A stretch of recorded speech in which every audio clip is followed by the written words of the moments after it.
Hey guys, welcome back. Today I'm really excited because Sora finally dropped and I can share the little short film that I made using Sora. It took me about less than a week, but it's an old concept that I've been thinking about a lot lately. And then Sora kind of pushed me to think a little bit artistically because it's not, it's not perfect. It definitely has a lot of limitations, but it's definitely also flexible and creative in ways that maybe the other tools are not. And so if you want to check out the actual video, just click on the link below and you'll see Single Point. That's the film. But here, I'm just going to kind of stop throughout and kind of walk you through a little bit of things that I did and, what did I do that was unique. So let's jump right into it. So here we are with Single Point. So first of all, this is an old concept that I've had for a while. I think I wrote it one day when I was high or something. But basically, the idea was that I wanted to showcase a man who kind of got our character who got stuck inside of like kind of a quantum loop. So like their vision became this kind of entrancing thing that caused them to have kind of a quantum trap, and maybe partly inspired by Ant-Man, but not really because I'm obsessed with physics in general. So, but I definitely when I watched Ant-Man for the first time, I was like, oh my god, this is that idea. And so that's Single Point. Now, when I started playing around with Sora, though, I was like, oh, this would be cool to like take this story and then make it with like vintage kind of photography and cinematography and make it look really old. So as you can see here, this kind of like really old style. And most of this, I basically did image to video. So you can see I did a lot in Midjourney first, and Midjourney is usually my favorite tool. So a lot of these shots that ended up in Sora were things that I already did in Midjourney, and then I kind of brought them over here to Sora and then animated them, which definitely took a lot of work. Now, at first, if you look at my other videos, I did some videos called A Door with No Key. Now, Door with No Key is a pretty animated style, right? And actually, we can check that out right now. Type in YouTube for a door. Actually, I wonder if it'll even come up if I type in. Okay, yeah, door with no key. There you go. So, as you can see with the door with no key, I had a lot of different animation styles. There's this brief moment with, photoreal, but the most of it is just showcasing all these different art styles, which you can achieve across a litany of apps. I mean, in here, I'm mainly using Luma and Hilua. I was not able to use Sora for this for obvious reasons, but and a lot of this was Midjourney. So Midjourney into Luma or Hilua, which do a really good job of animating, and a little bit here and there with Runway as well. But I found that Luma and Hilua do a really good job of doing things like animation like this. Like, wow, look at that. Like that full movement there of this girl. In particular, I really like this shot of, let me see here. Where's the one with all the different shapes? I believe that should be here. Like this one, like how it moved the cubes around like that is just so impressive. So when I did this kind of work in Sora, it struggled. It tended towards, which is an error that I think earlier, like Runway and Luma had this issue also in the early periods, was like, hey, they would, animate for like 1 millisecond and then turn it into live action or photoreal. So when I realized that Sora also had this kind of an issue, I kind of was like, okay, well, how can I do it uniquely? And I thought, you know what, let's work on vintage style. And so I also made this overlay, which you can see here, where it's kind of got this like grainy look to it. My father was But all of this here, everything in this is AI, and this is the thing that's kind of impressive about Sora, which is look at how natural, first of all, that movement is. I didn't speed up that movement at all. a Um, jeweler and based in the country. how real He that refused to image of leave that the house man alone. is kind of animating. He loved the mountains, the streams, and the people. And even this natural, these natural foot movements that I'm getting out of Sora are really nice. Now, at the same time, it did take me quite a while to get there. So let's take a look here. So let's see, like this is one that we just saw of these people. So you can see here, it's either changing, you see in this one, it's changing the person here, right? And in this one, The shadows kind of disappear in a weird way for a split second, but some of them are usable. And then, of course, I think this one in the top left, it changes to a completely different person. So Sora does also sometimes, or oftentimes, have this issue of not being able to maintain its like stability, so to speak. Like it kind of like switches over to another thing. Like it takes almost weights the language more than the photo, right? And look at this one as well. So it even, as you can see here in this one, it's got this like Visto lat here. So it took vintage and then kind of edited as well to make it like give it this, which it probably assumed is like film, right? Um, and then this one, it popped up some weird churches or church things here, or disappeared them, right? So suffice to say, like not always perfect, but also like look at this image, which is a Midjourney image. The base image is just the guy looking forwards. It's also kind of creative in a certain way that also the other apps, Luma, Runway, etc., also do, right? There is that creativity there that is nice to play around with and to kind of experiment with and kind of be like, oh, okay, that wasn't what I was thinking, but maybe that's usable, right? So from here, I did a lot of cuts, and the reason why I did a lot of short cuts like this was because sometimes Sora did also distort the faces in weird ways, right? So it wasn't always stable, and even as you can see here, it's a quick cut, but look at her hand as it moves here.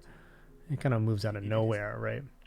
And in this case, like I had some issues here with this one where the man was kind of struggling to stay stable. This one, as you can see here, maybe this is a better example. Like that hand reach out on the bottom left is really nice. And in general, these are not bad, right? The hands movement being very slick and smooth here. And of course, with Sora, you can generate 4 at a time, which is nice, but you can also only generate 2 if you wanted to. Here's the one with those 2 men. And see, like, the hand movement on the top left here is a little bit jerky. The one in the top right here kind of disappears that object. So as you can see, it is definitely limited in quite a few ways. But still, once you get it right, like look at that. That's just nice and smooth. Even this hand movement is nice and smooth and natural, right? So sometimes with other apps, they're kind of slower in their movement. They're less natural looking. So it makes for a really nice slow-mo, but sometimes not very usable. And then, this is where I had a lot of fun. Sometimes I was actually just in Sora, not in Midjourney, and I would just type in vintage, and there's this thing in here where you can use presets.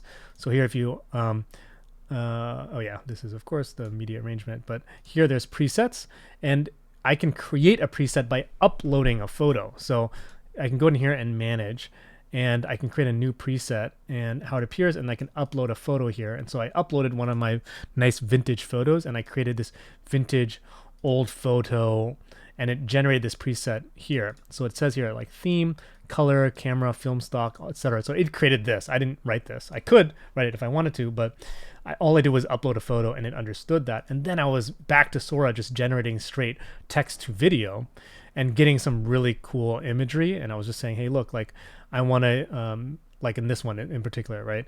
This is just a prompt, and I just said zoom deep into subatomic particles. It kept that nice vintage feature, and then it generated this really cool zoom in, effect here. And I think I used the top right one, which is really nice, right? So it kept that preset here in this case. It also gave this kind of funny film grain thing on the top that I saw in the other images that we just looked at. But yeah, so it's able to essentially use a preset to generate an image using text to video, which is itself pretty powerful. I don't always have to use a Midjourney, but not only am I used to using Midjourney, but I do think that Midjourney still does give you a lot more control, right? With Midjourney, at least, like let's say that if I didn't like some kind of blemish in the image, I can go in and like essentially kind of Photoshop it out or like edit it out. In the case of Sora, you can't like go into frames and like edit things out necessarily. Storyboard is a version of that, but not exactly that, right? And by the way, this is just my voice here that you're hearing, right? It's just my voice. and I found some, real music. So I would have used like Suno Udio, but the Sora folks didn't want us to use non-human music. Um, and so here, this is a cool image here because let's jump into that. This one, because I gave it the eyeball, and then it zoomed in on the eyeball for me, which is pretty freaking cool. I don't know if I can find it back here. This is also some work that I was working on where I was playing around with because there's a line in the poem where he says, he could see strawberries on hilltops essentially. And so I was trying to get a nice shot of that. Unfortunately, it kept warping it. So I wanted it to be strawberries on a hilltop, and it kept putting the strawberries on a table. You see that? So, and even though I had the image prompt, it kept changing it. So changed the strawberries entirely, which is kind of weird. See, it gave me the object, and then it just changed the image entirely, which is really annoying, right? So this is my original image, changed over to all these other strawberries that I didn't want. And so that's something that is kind of janky sometimes about Sora, which is that it doesn't always take your image. And then other times it does a really good job of taking it. In this case, it did not for these two images on the right. And then I used one of these on the left, and I used one of these on the right. I think I used either this one or that one. And then here I was just going with prompting and seeing if I could do it with the preset. Unfortunately, it didn't do such a great job, right? It kept making it black and white or colorful, and maybe, but the zooming and the cameras, in my opinion, are not bad for just text to video. This is pretty nice. I would have used this if my aesthetic was a little bit different, especially this one on the left here. It's really nice looking, very pretty. And these as well. I think these are also just text prompts. And so you unfortunately got these kind of very warped, strawberry fields don't actually look like this, right? It's mostly leaves, in this case. But here we've got, a lot of really nice mountains though at the same time. So that kind of gives you a quick idea of how that works. In this case, I was using storyboard to kind of start with an image and then move towards another spacing the image. And storyboard is really powerful, maybe the more powerful thing within the Sora feature set. So yeah, pretty cool. So from there, I got my eye here, which is pretty nice. And then the rest is pretty easy. This one was a long image that I just wanted him to just be breathing there. And I took I made 20 seconds of him, and I kind of cut it down into a few milliseconds just to intersperse here. In the interest of time, I just had to shorten it. So just him talking there. And then you had, the beginning of this kind of nice artistry. So here, this was a text to video, straight video, which is pretty nice. This one also was a text to video. And the rest, I think, is pretty much image to video. This one's text to video, actually, that I showed you earlier. And then the rest is just image to video. This is also image to video. I was trying to get a nice kind of swirling quantum physics-y effect here. It was moving a little bit fast, so actually I manually slowed this one down. So it's kind of got this nice slow effect. And I also had a lot more dialogue, so I wanted to keep that going there for a little bit longer. And then lastly, I had this nice little shot here, and I slowed this down a lot. And I just liked how this kind of had this calming effect on the story in general. This new music comes in here, right? It's just really nice. And so yeah, that kind of gives you an idea of how that all worked. And then the guy blinks, and here I kind of had an extra shot that I hadn't used. I really liked it as kind of a final shot, even though you can barely read the text. I really liked how it worked here, and gave the credits, myself, and the music. So basically, I did everything here. You got the Sora logo, the OpenAI logo here. But basically, I did everything there for this little short film. I animated everything. And you can see that it was a bit of a struggle, right? I have one shot earlier that was kind of this, dust in the sunlight. And, you got all these very harsh moments. So I definitely spent a lot of time reworking things, going back into Midjourney to animate some new stuff, some creative stuff, and then say, okay, maybe this is a little bit better with Sora. It definitely took a little bit of tinkering. These ants, for example, they were a little annoying to play around with, right? The ants also kept they kept giving them extra feet or making them fly around even in Midjourney, and so like bringing them over to Sora was definitely a bit of a headache. Um, and then like doing the animations, like this stuff was easy, frankly, even though it animated them kind of weird. Once I got it to just understand what to use, and not jump away like it does here, like dude, like it does like 2 nice seconds and then suddenly I'm in like some other universe. What I could have gone in here is like come in and recut, right, like this, and like cut this down over to here, right, like here, and then recreate it. So now it understood, hey, you like that first 2 seconds, we're gonna animate based on that. So that's something that you'll see here in a second. But in general, that's how it all works there, of like this process of Midjourney, then back to image to video in Sora, and then back sometimes to text to video with a preset, depending on the aesthetic that I wanted. So that all kind of amounts to a really nice process for me with Sora. And of course, like I said, I really like the flexibility that you get out of Sora. There's just so much you can do. But at the same time, like, look at this.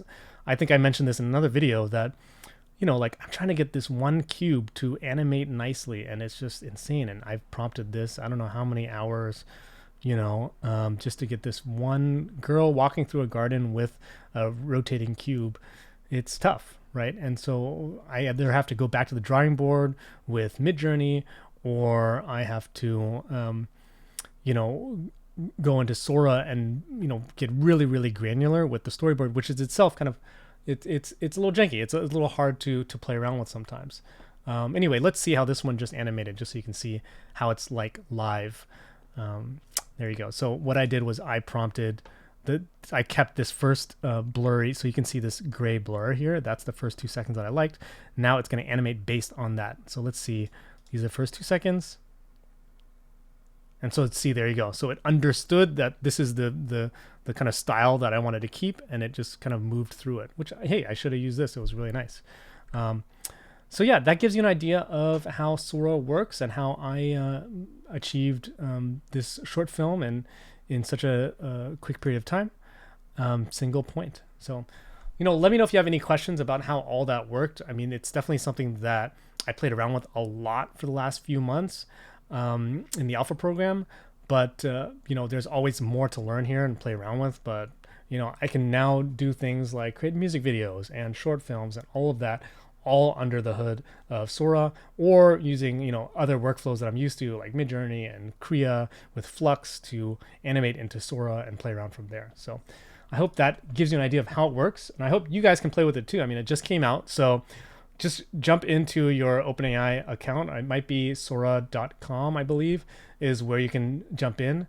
And yeah, so hopefully that's helpful for you. If you have any tips or tricks or anything like that that you've learned today or the next week, please jump down to the comments and leave them for other people who want to learn how to use this as well. So thanks everybody, and see you soon out there.